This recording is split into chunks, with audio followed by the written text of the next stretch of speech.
নমস্কার বন্ধুরা, আশা করছি আপনারা সুস্থ আছেন, ভালো আছেন।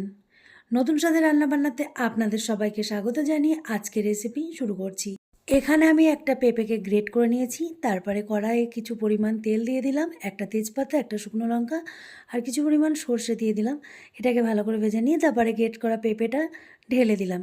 তারপরে একটু ভেজে নিতে হবে, এটা লো ফ্লেমে করতে হবে, নাহলে পেঁপেটা একটু পুড়ে যেতে পারে। তারপরে দিয়ে দিলাম পরিমাণ মতো লবণ, দিয়ে এটাকে ভালো করে একটু নেড়ে চেড়ে নিয়ে 2 মিনিটের জন্য লো ফ্লেমে চাপা দিয়ে রেখে দেব।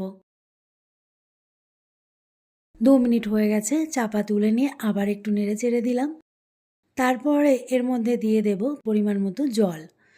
জল দিয়ে এটাকে একটু সিদ্ধ করে নেব।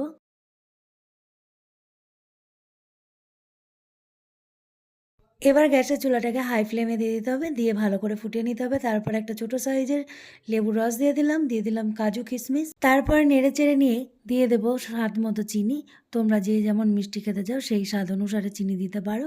চিনি ভালো করে গুলে গেলে তারপরে কিছু পরিমাণ আমসত্ত্ব কেটে রেখেছিলাম, সেইগুলো দিয়ে দেব। এইবার মিডিয়াম ফ্লেমে রেখে এটাকে কিছুক্ষণ হতে দিতে হবে।